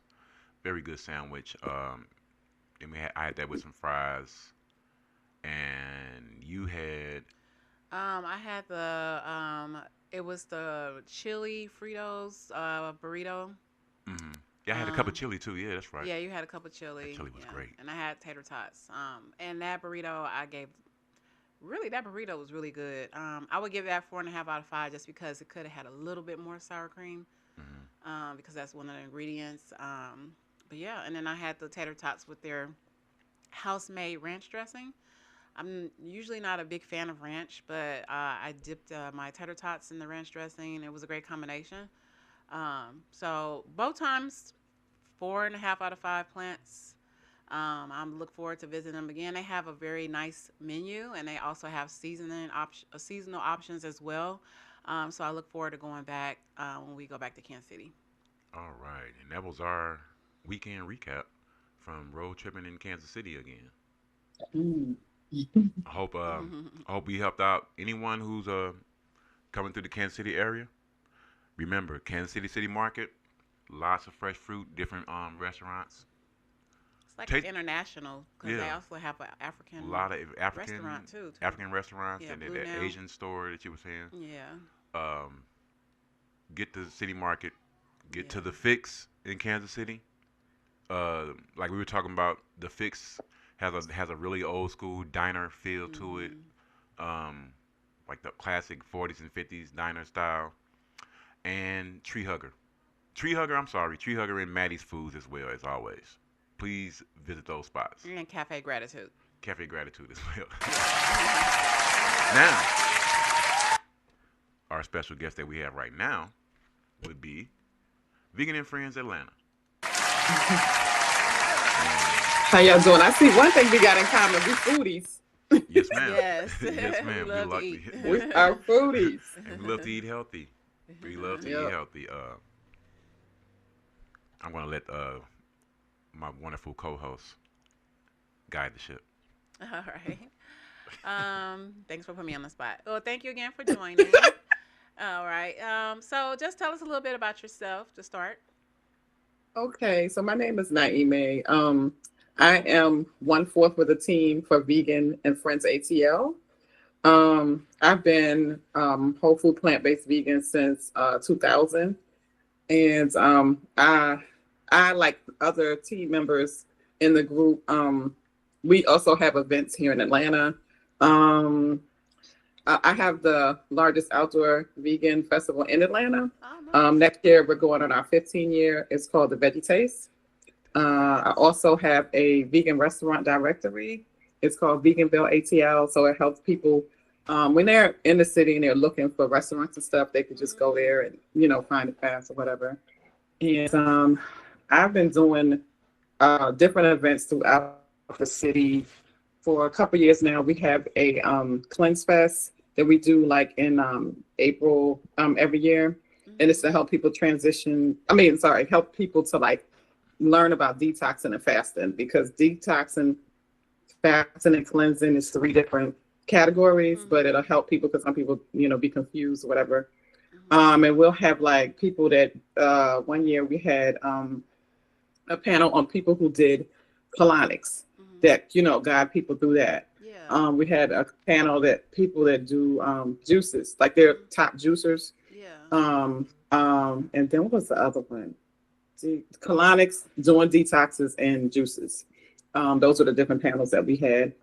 So that's like an event where people can come and just learn about just, getting everything out of your body. If you need a fresh restart or whatever, they can learn that. And then also I have another event. It's called the Melanated Chakras, where we have all Black yoga teachers and people can come. We do all of the different chakras. And they just spend the day, doing all mindful things and of that nature. And yeah, And how that's often about are these events? what they're annually. Okay. Okay. Annually. Great. Oh yeah, Yeah. we do a Father's Day dinner, like an all white Father's Day dinner as well. Okay. And so is it free to attend the events, or do you purchase Um tickets? the So what we do is like, so the festival, that festival is to help people just transitioning into a plant-based Mhm. lifestyle. Mhm. So we sell taste tickets, like people, that or non-vegans, if they want to taste the food and see what it's like before they get a plate, they can get tickets. But there's an admission fee. We have Mhm. the festival on Morris Brown Campus Brown, Okay. and so they, there's a mission fee, there's ticket fee. They buy their food from the vendors as well. Um, there is a ticket price for the yoga conference because they got to pay for the classes. Mhm. Um, the Father's Day dinner, they could just, there's no admission fee for that. They just buy their food from the chefs that we have there that sells the food. And then the Cleanse Fest, it's like an entry fee for that. Because then all of the events, we have vendors as well to help people, like, be introduced to different things. Okay. I'm looking at your Mhm. shirt too as you're Yeah, I was speaking. noticing that too. Please show I that like shirt. that shirt. So this is my edible mushroom shirt. I don't know if I've been trying to Yeah, I figure can out see how it. to aim myself Yeah. properly at this Yeah. thing. You Yeah. might Um, have to stand up for a second. No, okay, we can here, see it. We Well, can here not it goes. see stand it. Oh, up you know all the what? way. Or you can hold up another Actually, shirt. There I you got go. one here. Oh, Actually, there hold you go. on. Swing it down a little bit. Yeah. Okay. Oh no. All It's all blurred. Yeah, it's blurry. It's blue. so those are Yeah, all the mushrooms You basically. got to pull it back. yeah. These. Okay, so I can't. Let me see. Yeah, it's a little blurry, There yeah. you go, right there in front of your face. Okay, there we go. Yeah. So Portobello, these are. king oyster, Oh man, lion's it went mane, away. chanterelle, Yeah, we king can see it. trumpet, Oh, oyster. Oh man, all them on your shirt? yep. Now, is that a shirt that you sell, or did you come across that? Yeah, I sell the shirt. Yeah. Oh, So okay. it's edible shirts. I mean, I'm Uh, sorry, all of the edible mushrooms. So yeah. we know all mushrooms are edible, but these are the non-trip ones. Mhm. So Mm. you can eat these. Like these are ones that people are using for meat substitutes right now. Yeah. And what I said non-trip, I'm talking about the other psychedelic ones. Right. Yeah, I know what you Um, mean. Yeah. yeah. Okay. Okay. Which one is your Yeah. favorite But mushroom? yeah. My favorite, I would have to say, that's tough. I would say oyster, because I probably eat that the most. I ate portobello for years, but I like to get the big caps and jerk them. I'll marinate them in jerk sauce, and then I'll pan fry them. But the oysters, I like to grill them sometimes in like a cast iron pan with some like onions and peppers and some like little bit of grapeseed oil. I haven't tussled the lion's mane because I keep seeing people doing that with the little presser and all of that. But I have eaten it at a restaurant before. That's really good. Chanterelle I've never had. King Trumpet, I've had that. Reishi, I haven't had reishi. That's a medicinal one. And enoki is one. The little skinny one. I know they do that. They do a seafood thing with the little skinny enoki one. But oyster, I fry those. That's my little. And you can grow your own as well. Huh? You can grow your own oysters as well. Yeah, you can. You can. I was speaking to somebody that we were talking about that yesterday. I think it was yesterday. Yeah, because they have the kits now, but you can grow your own. Yeah. You speaking? Because I'm about to say you speaking to somebody right now who is growing her own mushrooms. Oh, sis, you growing your mushrooms? Yeah, I buy the little kits actually on Amazon, and you can grow them in your home. It's really easy. You just water them twice a day, spray water on them, and then you get a harvest in like 10 days of mushrooms. Really? Yes, and the kits are not that expensive. They're anywhere between $20 to $30. That's on Amazon. So you mainly grow oysters? Yeah, I'll grow them just for ourselves. But you know, I like other plant-based options, but I love mushrooms as well. Okay. I'm gonna have to look into that. I know the Turnip Vegan, that guy on Instagram, he has his own kit. But I didn't know that. I'm laughing because when she said how much they cost, you can see the wheels in your head turning like, I can't wait to do this. Yeah, I'm like, easy. Okay, really? No one can mess it up. It's super easy. You just put them in a dark, cool area in your home. And like I said, since you're advertising mushrooms, I think this would be a great experience for you. Yes, for sure. And I can send you the link. Yeah, I'm going to do that. If you want me to, I can send you the link. Okay, I appreciate that. Store. Yeah. I appreciate that. Tommy, the mushroom man, he posted that he did a growing kit too. Yeah. And I was talking to him and he showed it one day and then we were talking and I was like, well, Tommy, did you finish? And he was like, oh yeah, I gotta post up my pictures. And then he was telling me that, like you said, it was really fast. You didn't take that long. Yeah. I don't know, for some reason I just thought it took a long time for them to do it. Oh no. Because it's basically a fungus, so you know it doesn't take long to grow. Yeah.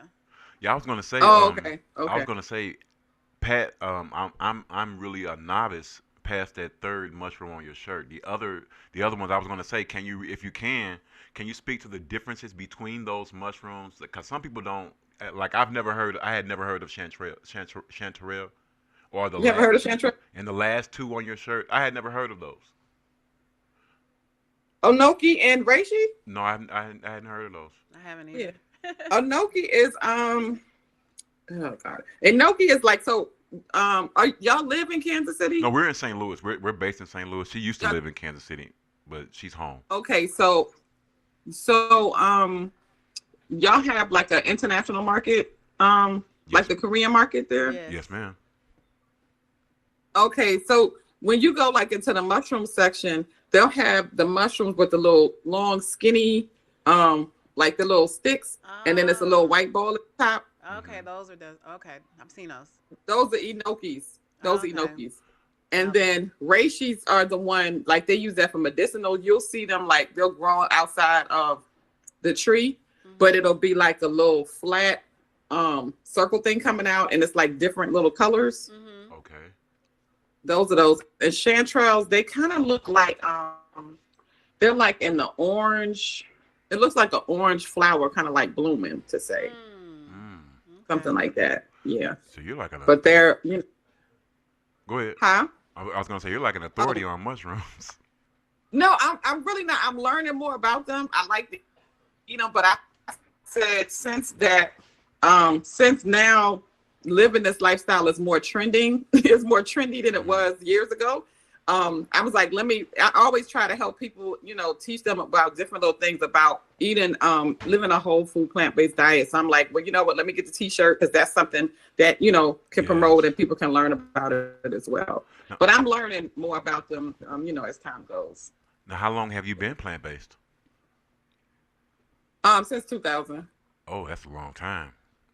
Need some- That's Yeah, why I this said before, 25 it was, year, 25 it year wasn't, anniversary. they didn't have all those alternatives like people have now. Now I can tell by Yeah, your we had accent. tofu. You had the Huh? plant. You only had to choose from like real food. Now you have food Yeah. alternatives, but they're not all Yeah, good for you. Now yeah, that's why I say whole food plant based. Exactly. Because that stuff they got, some of that stuff they got right now is just, Yeah, it's not good for you. it's Trust me, I not good know. at all. Yeah.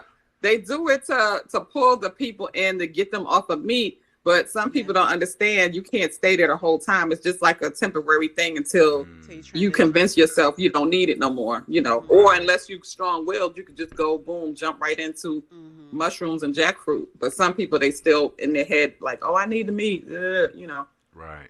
So it just, yeah, it's Yeah, just a tool to use. yeah. I was gonna say, I can tell by your accent, you from New York?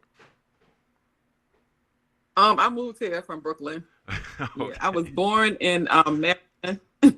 I was born in Maryland, and I went to New York when I was 18, and I lived my whole adult life there. So Brooklyn raised me, and then I moved here.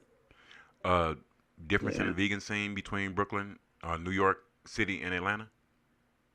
Um, when I lived there, it was a lot to choose from. It was more like I say it was a lot of Asian vegan, and then it was like people on the let me see.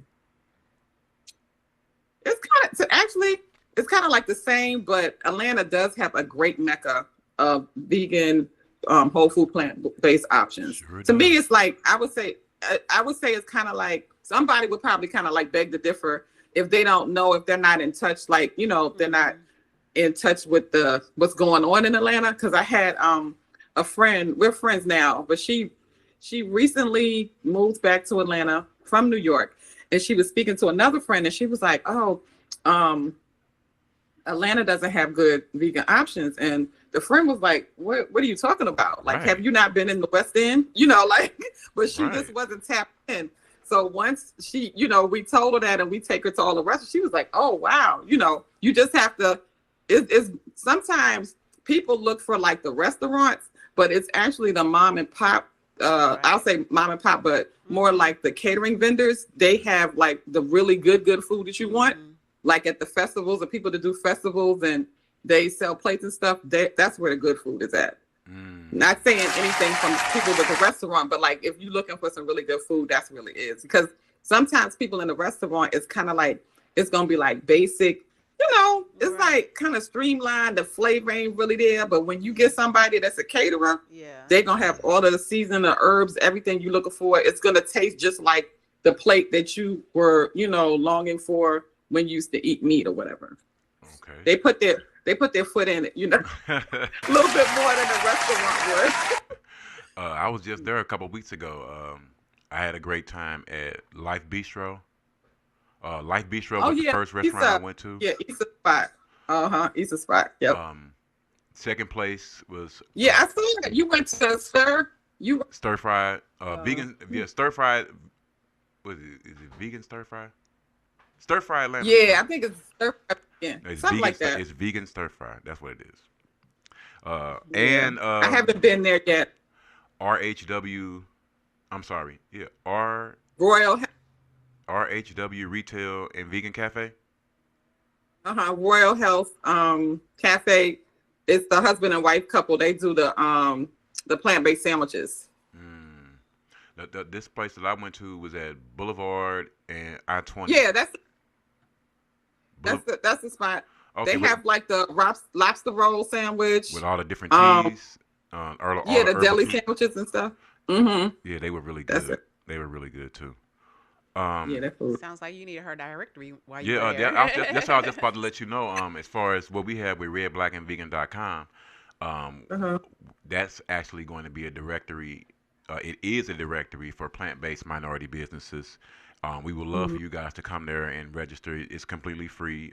We're also developing an app where Oh yeah, me too. it's Me gonna too. be That's like the next stage. yeah, Yeah. yeah, because we don't want anyone to have this problem of not being able to find plant-based restaurants and wherever you go. Right. And that's where we're doing. That's exactly Right. what we're doing. Give us a little more insight on Vegan and Friends Atlanta as far as what you guys do weekly. Yeah, so Vegan and Friends Atlanta is the vision of Gray from Plant Based Dripping. And it's me, it's him, me, and two others are on the team. One of the ladies, Tracy, she's the founder of the Black Vegetarian Society. She's like the OG. She started doing all of the vegan events like even before I came here. I used to go to her events when I first came here. And the other team member is Ian from Atlanta Influences Everything. They're a big branding marketing company in Atlanta. So the four of us, we organize this event every Wednesday, and it's a place, as Grace said, where vegans can kick it. So, like, if you're looking for something on a weekly basis, normally, y'all still there? Yep, And we we're said here. we listening to you. Oh, okay. The thing went out. I didn't know the thing went out. Okay, Some went it out. went out. No, she So went on her end. You're no, good. Oh, okay.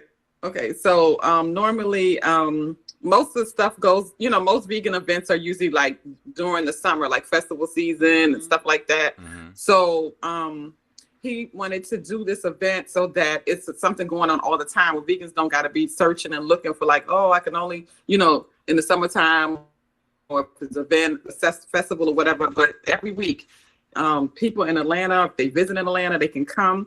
Right now we're at our winter location. That's in Atlanta, Kentucky. It's like walking distance from the Dome, the Mercedes-Benz Dome, Mercedes-Benz Stadium. Mm-hmm. And we have it's an amazing event because I don't care what you're into, you're going to be entertained. It's a social event. We do raffle tickets, we do bingo, we have speed dating. It's a lot going on, but it's like something for everybody to enjoy. And you can meet people, vibe, get some great food, be around other people that are transitioning or not transition. We have people that come.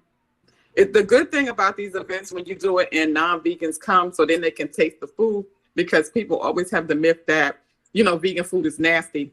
But if they didn't put no seasons on the meat, it would be nasty as well too. Whoa. You know what I'm saying? So it's Same That's- thing. Yeah. You're the it's a first great person I ever event for heard say people to that. come. Yeah. That's I'm gonna have to We start gotta using that steal that, myself. yeah. That makes way too much sense. Yeah, because Right. because think about it. Every time when you tell somebody, you might not eat meat. Oh, I need me some meat. That food is nasty. Well, if you didn't put no season on that bird, what it's gonna taste like? Right. So I Exactly. like to clap back at them like that. I know Right. that. That's a great clapback. We gotta use that. Yeah, that is. Matter of fact, Yep. that's what partly drew my attention to you guys when I saw that you guys were doing a raffle. Can you speak? Uh-huh. Can you speak on that for a second? Yeah, so the raffles, Ian, he handles that. He has these great gifts, prizes that he has for people. So they might win a Keurig coffee maker, like a water filter, the like a electric like toothbrush and stuff. He has like really good gifts. He picks out really good gifts. Like one time, and then for the bingo prizes, bingo ticket prizes are those ones that I just mentioned. But the raffle tickets, we get the vendors that are participating at the event, they donate a gift so that when the customers get the ticket. I think the raffle tickets are like $1 and bingo tickets are like $2. But it helps promote the vendors that we have there, because we're also all about promoting businesses, local businesses, small business, and it gives a chance for everybody to get recognition for their business as well when they donate the product to the raffle. Yeah, but the bingo prizes is like the bingo bingo tickets was like $2. One time we gave like a 40-inch TV away. Oh wow. In the future, Nice. you guys, Mm-hmm. in the future, you guys are going to be giving away a hotel stay in conjunction with redblackandvegan.com travel services. Just to let you guys know, we're actually going to speak that into existence right now, if you don't mind. Contact Okay. Gray and let him Okay. know that I say. we're going to be Okay. donating a hotel stay. So how we can Okay. work That's what's up. how we can work this out. We hashing this out live today with Vegan and Friends Atlanta. Okay. That's what's. So that's Yes. we Yes. can let That's everybody what's up. know. Yeah. So When y'all coming back? When are y'all coming back to Atlanta? we Well, don't now know that that you, yet. now that we know you have these events every Wednesday. Yeah, it's gonna be Yeah, hopefully Yeah. hopefully yeah. sometime within the next couple of months. Yes.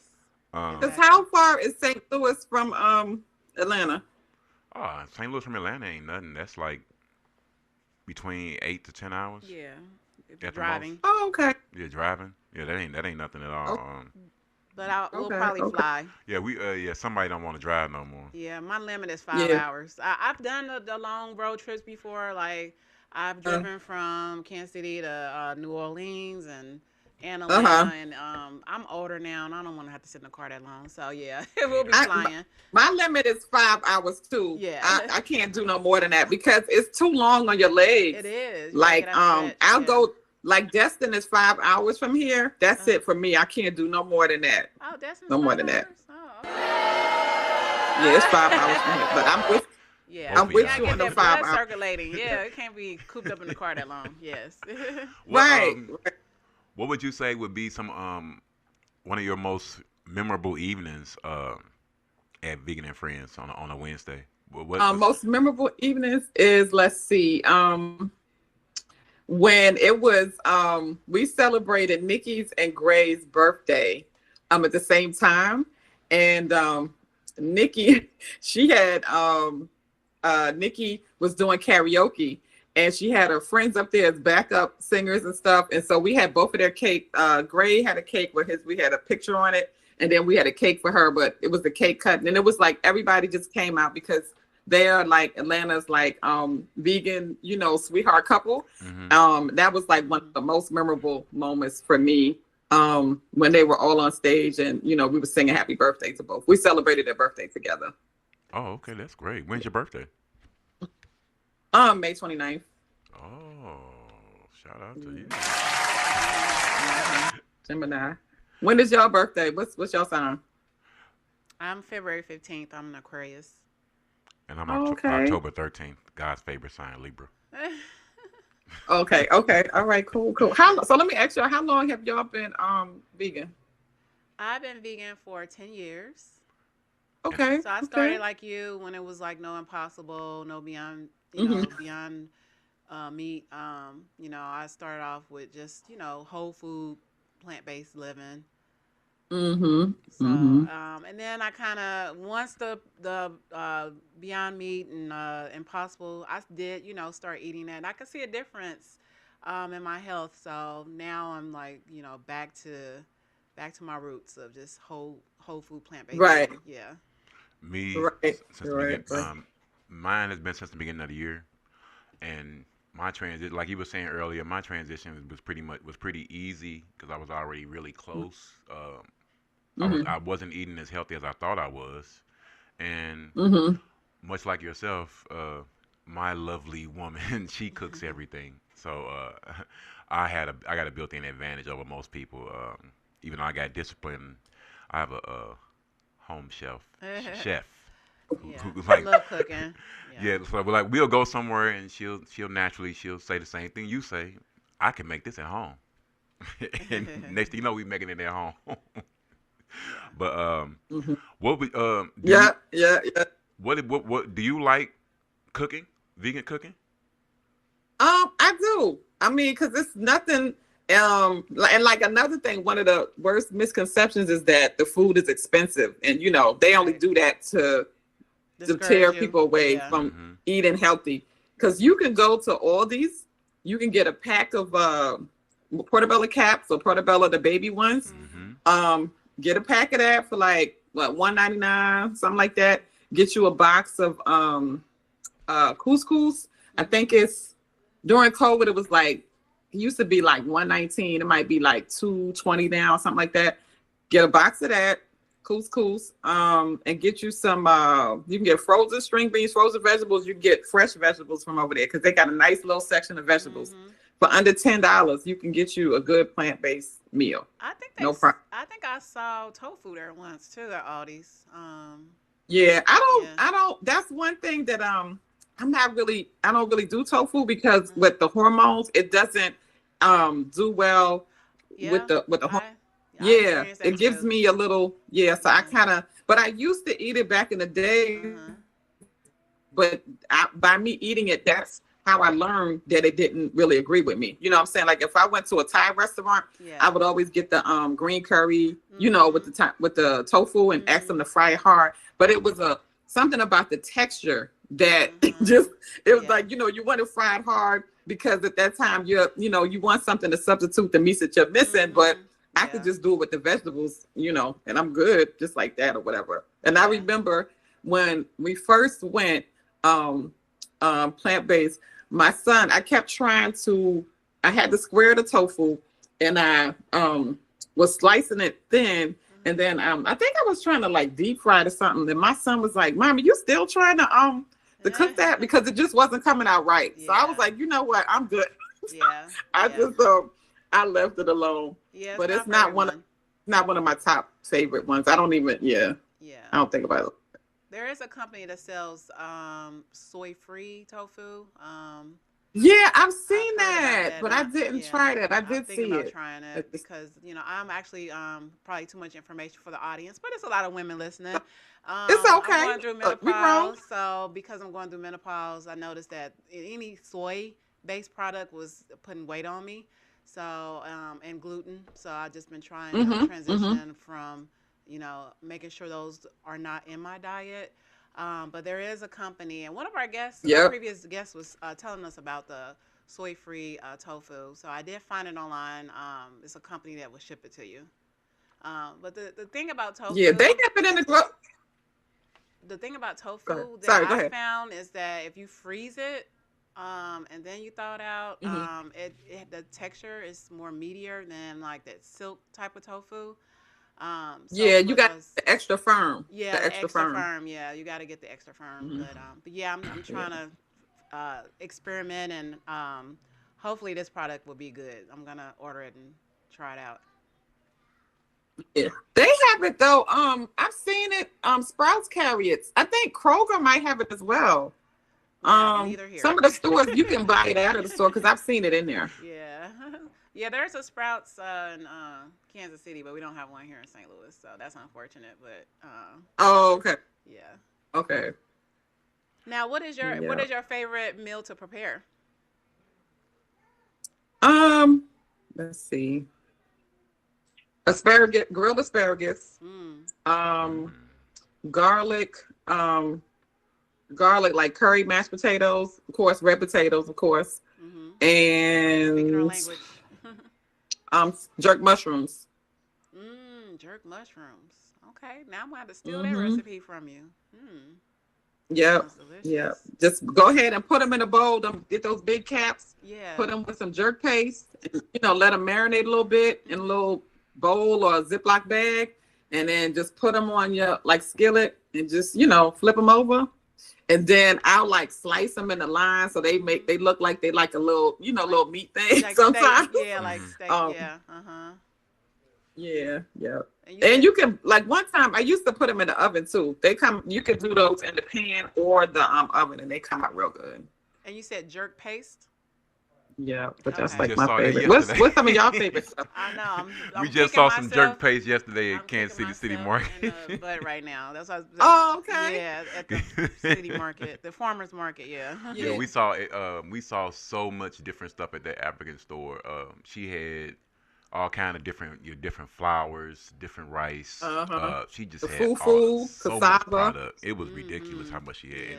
And she, you were saying yesterday that you hadn't seen her in a long time. You were surprised that she was still was working there. Yeah, she doesn't like she's aged a bit. I always say, what kind of water are you drinking, girl? But yeah, yeah, they have all kind of. I love that international store. One question that I had for you. I know you said that you guys have like four different owners. I know through my past experience and just knowing about things in general, sometimes that can be hard to navigate when you have four different minded opinions about the direction for the business. Right. You might want to do one thing, Gray might want to do something else, or how do you guys navigate through that? When you have like Um, different differences in opinions on things. yeah, we have a call every week after each social, and it just like we'll do who we have an idea, and Ian, he's like our I call him corporate call. He's like the business person of the group. And he'll ask everybody, what do you think? Everybody voices their opinion, and we don't do anything until everybody like comes together to one decision or whatever. But yeah, you just talk it out because it's for a good cause and it's no animosity or nothing. Everybody wants the same thing. We want everything to grow. So it's no problem. It really is. And I think once you're working with people like on the same path and they kind of like live a holistic lifestyle, it's going to be less of the other stuff. You know what I'm saying? We all kind of vibing on the same vibe. So it's like, it's more of an easier flow. That's great. So like it's kind of like seems like you say everyone knows their role.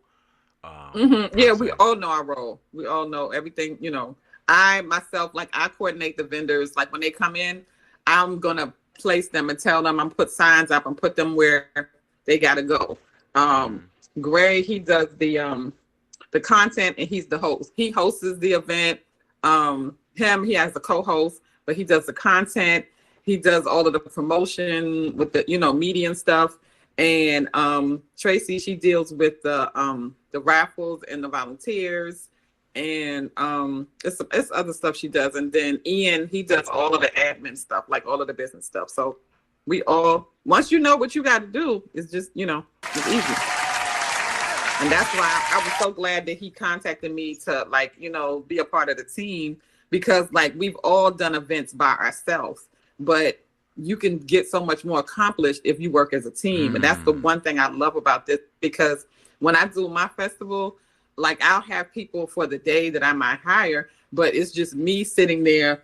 Oh God, I got to figure this out. I got to figure that out. But being able to work with a team and everybody is just mad cool. It's a beautiful thing. And it just make you feel so inspired that I'm working with my people and we growing and we being productive. That's Yes, it's a blessing. man. That's a great experience to be a part of. Man, speak on that. That sounds so good. I hope everyone out there, and especially in St. Louis, is listening to that. As far as coming together and working together, there's always strength in Mhm. numbers. I mean, everyone wants to make their own money, but when you can do something Yeah. Yeah. together with someone, like we stated before, when someone else can see your vision, Mm-hmm.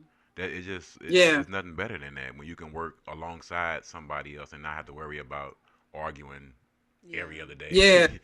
you know, Yeah. or you feel Yeah. strongly about something and somebody else doesn't. And then you're trying to get them to understand, this will work, this can work, let's Mm-hmm. try it. And then, but if you got Yeah. somebody fighting Yeah. against you, And we all saw Gray's vision when he asked us. So it was like, hey, it was a no-brainer. Sure, let's go with it. It's a man, beautiful thing. yeah, I love hearing this. This is wonderful to hear Yeah. because it's actually helping us out Mm-hmm. because it lets us know, some of the direction that we're trying to go. You guys are already doing that. And if we could work together on anything in the future, that'd Mm-hmm. be great. I mean, anything to help us out Yeah. because we Yeah. rely That's on why it. I'm like, if the people are on the same vibe with the flow, like sometimes we see it with our people in the like before, like where people are just on different vibes, egos get involved or Hmm. you know, jealousy and stuff like that. And that stuff has divided and conquered us throughout the years with the oppressors and stuff. But like, you know what I'm saying? Like we're Hmm. grown. There's no need for any of that. If you want to go somewhere, you got to leave all of that alone. So Thank you. you're not going nowhere. That's not productivity or whatever. So it's just good to be in a space. And I know a lot of us, that do events and do have businesses, we always like we'll be like, oh, I gotta do this by myself. And I'm learning myself. This is being a part of this team is like it's just testimony to like, you know, you got to get help from other people. But sometimes it's hard to find people that are they're diehard entrepreneurs as yourself, because you don't want to get somebody on your team and then it's like, oh, they slacking, you know, they ain't about the business. Because a lot of people, it's a lot of photographers. I'm gonna give you an example. It's a lot of photographers in Atlanta, but everybody can't take pictures. I'm gonna just say that. Speak. That's true. Everybody can't take pictures. That's So true. a lot of people be like, oh, I'm about that business. I'm gonna get that done. So it's just great to be a part of a team where everybody is doing, they pulling their part. So, you know, I'm just glad to see that. And like I said, if it's anybody that out there where you're doing something by yourself, you just gotta ask the universe, write it out as an intention and say like, help me find my tribe. You know what I mean? Like put it into a manifestation and then they're gonna come, you know, Yes. they'll come. All right, to our viewers, really quick, if you want to call in with questions, you can give us a call at 515-599-1687. Again, 515-599-1687. Yeah, I wanted to ask you. I know you said you guys. I'm sorry. I saw it that you guys meet and you guys have the vegan social every week. And in reading part of the bio, I saw where you guys said you transitioned from just being a social event to an actual business. How was the response? Right. How was the response? I'm assuming I don't want to assume anything, but how was the response to everything that actually made you guys progress on to, you know what, we got to do something a little more than just Then just the what? The thing is cutting up. Okay, how was the response to you guys in the community, and to make you guys realize we got to do something more than just getting together every now and then? You know, just you know what I'm saying? How was the response that made everybody loves it because, like, say on Mondays, a lot of the vegan spots are closed on Mondays, right? So a lot of more events will go on like during the weekends when they do go on. So people love it because they know every Wednesday they can come and get plates. They know they can come and be in community. They can be around like-minded people, like, you know, like them. Like you don't got to go search. Like they can go to a speed date and they could go and play bingo with some people that think like they think. So, or like even if they're non-vegan, they know that they can be around a positive environment, you know. So people loved it. They loved it that we, you know, that it's here. We started in April, and you know, we growing. We moved over to our winter location. It's a more inside spots for vendors, and we have the food trucks outside across the street in the parking lot. But our summer location is at another. It's down the street. It's more spacious and more space for people to be outside. Okay. But people love it. Wherever we go at, they love it because it's just a whole vibe. That's great to hear. That's so great to hear. And part of the reason that I asked that, or the main reason that I asked that, is not just for people in St. Louis, but people in any other location, to understand where, you know, this idea and this concept can actually work. You know, if you, I'm pretty sure you guys aren't. We may have been the first, but there's other people who are probably thinking like, can I pull this off? How can I pull it off? Will it work? And this is just, you know, a testament to let anyone know, you know, especially us, you know, it can work in a short amount of time. We have a lot of people that have reached out that want to franchise. Nice. Oh, really? How franchises mean? You mean as far as like taking the business idea and like bringing that to St. Louis? Yeah, and they want to do it in New Orleans. They want to do it in Texas. Ian is handling all of that, but it's different places. I think it's about 5 different places that want to actually use the business model and bring it to where they are. Now, are you guys looking for investors? Sure. Who's going to turn down an investor? I mean, I would say yeah, but you guys speak to Ian on that because he's the one that handles all of the deals and stuff like that. But I'm just like, sure, We'll put who's five going to hundred turn dollars down? in. Or I we don't. can franchise here. Yeah, yeah, because Yeah. everything that y'all doing sounds so good. Actually it sounds like more of our vision, like expanded. Actually, Mm, on hmm. steroids, really. Any advice you got for Is anyone? it just you two that? Yeah, it's just us. You looking at redblackandvegan.com Yeah. Okay, and you looking at redblackandvegan.com okay, I see travel what you services do. too. Yeah, it's just us. Just the two of us. Okay, Yeah. okay, Now okay, okay. this podcast was actually her idea. Uh huh. The road tripping vegans, that was my idea, and we just Collaborated. collaborated Hmm. and realized, this is what we want to do with our lives going forward. She's been a huge inspiration to me as far as becoming plant based and being more healthy and learning to research more. The main thing is getting that research in. That's what I've Hmm. learned. Learning more about what you're eating, what you're putting in your body, how to read labels, how to understand labels more. And I was thought of as a reasonably intelligent person. But I realized I didn't know nowhere near as much as I thought I knew and needed to know. So I want to thank you once again for that. You're welcome. Um, any advice Oh, that that's you so have? sweet. Did you have any advice for anyone looking to get into business? And let's just say particularly the vegan community business. Um, I would just say like I think they should be a plant based. They should be vegan themselves. Hmm. Hmm. Because I'm it's like I see so many people in the past, like since it became a trend, Hmm. um, some people jumped on the bandwagon because they want to make money. But Hmm. if you're not doing it from a place of I want my people to have longevity and be healthy, it's not worth it. It's like because you're not doing something that's a good how do you it's not really like it's not coming up a place of sincerity. You know what I Yeah. mean? Um, People can sell you anything all day long, but then because I've seen businesses go out of business because they weren't vegan, but they have a vegan restaurant. And I'm Yeah. like, you don't realize it's because you wasn't true to it in the first place. You was on it because okay, this is something to make some money. Da da da da da. Yeah. Right. You selling stuff that you don't really know what it's made of. You know what I mean? It's not really Hmm. sincere. So I'm just like, if you're gonna do it, really be about it. I remember was this before COVID? I can't remember what it was, but it was we used to do this market at Spelman College. It was like Healthy Tuesdays or something. And it was a young lady and her mother was there. And they were selling what were they selling? They were selling burgers, right? And so I'm not gonna say the company name. So I think the mother went to the car to get something, and the daughter was there. So I was like, okay, I know most of the if you're a vegan plant-based chef in Atlanta, I kind of mostly know everybody. So I saw them and I go over to see like, okay, let me see what they got on their menu.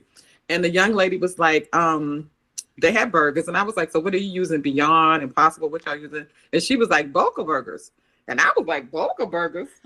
Now, sis, now Yeah. you've been vegan for 10 I years. know, right? That's why Boca I started. burgers is a joke. Yes, that's why I started That's laughing. anybody that's been vegan Yes. for a minute, Boca burgers is a joke Yes. because Monsanto owns them, right? Uh Mm-hmm. oh. Yep. So that There you told go. me that they didn't know what they was doing because they Mm-hmm. wasn't vegan.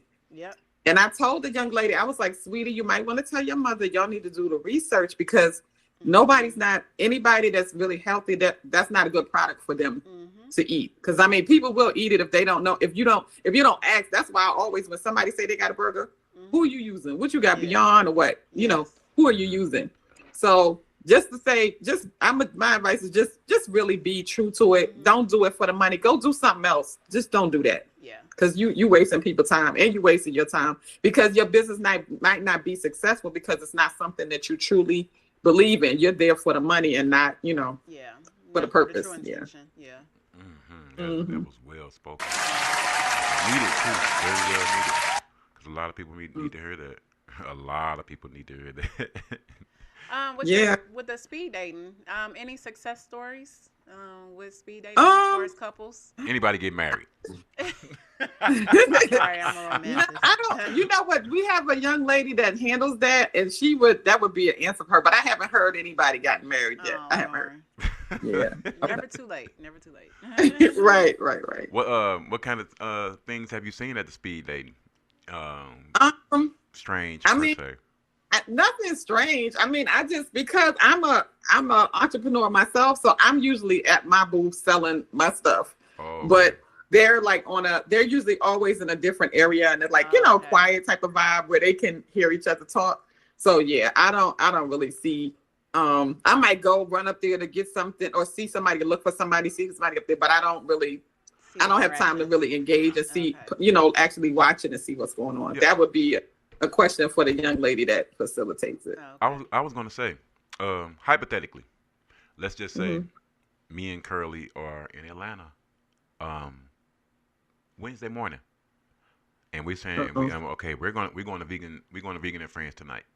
When we get there, walk us through what we can Mhm. expect. Okay, we get there about 7:15, 7 o'clock. Walk us Mhm. through Mhm. an evening at Vegan and Friends. Okay. Like what should we expect once we get there? How to The layout. set up layout? How do things go on Wednesday nights? Okay. So you said y'all get there at 7:15 in the morning? No. Let's just say we there at 7:15 in the evening when things are starting. Okay. Because I was about to take y'all to breakfast right quick. Oh, you can do the whole day. Well, That's fine. We gonna get there at 7:15. Okay. So there's two spots you can go to. Is YG Cafe, that's in the West End. They have breakfast and lunch. And then you could go to Cafe Culture. It's a plant-based breakfast bar. They're in the historical area of Auburn. Sweet Auburn is like on Auburn Avenue. You said YG Cafe, YG Cafe. and the other one was what again? It's called Cafe Culture. Okay. It's cafe and culture with a K, I believe. Yeah, cafe with a C and culture with a K. Make sure. Had them dudes ride me around for 2 hours trying to find something to eat. Huh? I was with two friends of mine a couple of weeks at the beginning of the month, and they gonna waste my time on. They weren't plant based. We drove around for 2 hours trying to find them something to eat. Matter of fact, we went in the Barney's. They gonna get mad because they ain't had no pancake deal. They wanted to leave. I had just found two items on the menu that was plant based I could eat. I'm like, man, we can stay here. They like, nah. They ended up going to IHOP. I ended up going to RWH Retail Cafe. That's where I went. So, Oh wow. What's Barney's? Barney's breakfast place. It was kind of Oh. uphill a little bit. They only had a couple. Okay, I think it's okay, I think I heard my cousin speak about that. And that's another thing I would like to say to people that if they're transitioning, just be particular, because like there's some people that'll go around and be like, they'll go to regular restaurant, like the meat restaurants, and they'll be like, well, I can eat this side, and they making a whole meal off of somebody's sides, like stuff that they have. Yeah. But with me, I guess it depends on where you are. Because if you can go to a vegan restaurant, it's a better option because you don't got to question and wonder what these people are frying, what they put in it or whatever. Right. And that's what I was talking about, what they're doing, because people that's not true to it, they're going to use anything. And that's kind of like comes when you go into meat restaurants, you can't really guarantee, you taking a risk. That's kind of like some cross-contamination thing going on, right there. Yeah. But you just gotta be mindful of all of that though. When you are transitioning. And I know some people do it because they'll be like, I've heard people be like, well, if I'm vegan and my friends are not vegan, I want to go somewhere where we both can eat, that we can get something to eat. But my thing is, if you're vegan, you go to a meat spot, you could get sick. It's nothing gonna happen to the person. You can't get sick by eating healthy. Yeah. Right. Yeah. Yeah. You can't get sick. Every time somebody asks me, like, is it going to be something? Is they going to have meat options? It's going to hurt you to eat healthy for one day or just this one time. You know what I'm saying? Right. Like, I ain't trying to force you or nothing, but I'm just saying, like, why we always got to go to places that They you can cater get to some you. chicken or something like. Yeah. You gotta compromise sometimes or Yeah. If whatever. they're your And true then friends, they once they will. taste it, they'll be like, "Oh, okay, this is not that bad," Yeah. Yeah. That's a Some great people they idea. look out. They look out for their friends more than they'll look out. Like making sure they get something to eat. Yeah, and when I first went vegan 10 years ago, I was reading some Mhm. articles on because at the time my ex-husband Mhm. he wasn't plant-based, and they were suggesting that you call the restaurant ahead of time, Mhm. and sometimes they will allow you to bring your own food with you. That way you can still enjoy the experience with your loved ones, but not Right. putting compromising your diet. You can bring your own meal with you, and then that way you can still enjoy your meal, and you still have that Mhm. socialize with your loved ones. Some people may feel like that's a little bit too much, but like you said, you don't want to get I'll take sick. my food. Yeah. Yeah, you don't want to get sick because you don't know if they're using chicken broth in their rice or lard, or so it's better to be well prepared. Yeah. I'll take my food with me all day. I don't Yes, care. yes, Okay, this is where we're gonna be at. My yeah. cousins came in town. They met at IHOP. I had me a whole little breakfast sandwich right there with me. There you Like go. I'm not. There you I'm go. gonna take my food with me. Mhm. I understand. I understand. You got it. Do you prefer the vegan scene in Atlanta or New York? Well, it's so funny because I kind of like deal with a lot of the vegan scene here in Atlanta, and I left New York like 18 years ago. I mean, I'm sorry, I've been here since '07, Mm, so it's a lot has changed in the vegan scene there. But I'm more familiar with this because I I do got you. so much with it. Like I don't know, did you get a chance to go to Wadata while you were here? Mm-mm, no, ma'am. Wadata is a natural market. They have smoothies, they have patties, but I coordinate the vegan chefs in there. We'll have like pop-ups Mhm. throughout the week. So like today is Sunday. Chef Empress, she's a catering chef, and she'll pop up and she sells food there. She does like Mexican, Italian. She's Haitian. That's her Mhm. ethnicity. She'll do Haitian food, African food, and it's all vegan. Yeah, we. So yeah, so it's kind of hard because I'm kind of like I do a lot with the vegan scene here, and I haven't been there, and I haven't lived there in years. But Hmm. like I said, both of them, Atlanta is its own mecca, a vegan mecca as well. Yeah, we've had some communications with Chef Empress and trying to get her on the show. Oh, okay, Well, okay, cool. Yeah. be, before we let you out of here, tell the people where they Hmm. can find you on social media. Okay, at the Veggie Taste one, the Veggie Taste one, and that's the number one. Okay. Great. And if we want to franchise, do we contact you? No, you contact the vegan social. The vegan social. Okay. Mhm. All right. Yeah. All right. And All right. So when you guys come to town, let me know. we are And definitely I gonna can reach meet y'all. out. We could go out to eat, go somewhere and get something to Yeah. eat. Oh, Yes. we definitely coming there soon now. All the stuff, all the info you done gave us. Yes. It Exactly. was wonderful talking with you today. And It's please wonderful talking to y'all too. let your co-owners know we are not Uh-huh. we weren't just saying that for the camera or full of emotion. We definitely are going to be giving a trip for the raffle. So we just got to figure out Oh, okay. which one we're going to Okay. Because you want to give a hotel stay for somebody to win it. Yes, ma'am. Okay. That's what's up. That's what's up. I'll definitely let Ian. I'll tell Ian to reach out to you. All right. Yep. Thanks again for coming through. We Thank y'all appreciate so you. much. It was nice talking with y'all. All right. And that All is right. Have a episode great 8, day. You Tequila and too. Tofu. We'll talk to y'all All right. next week. Okay. Peace. Thank you so much.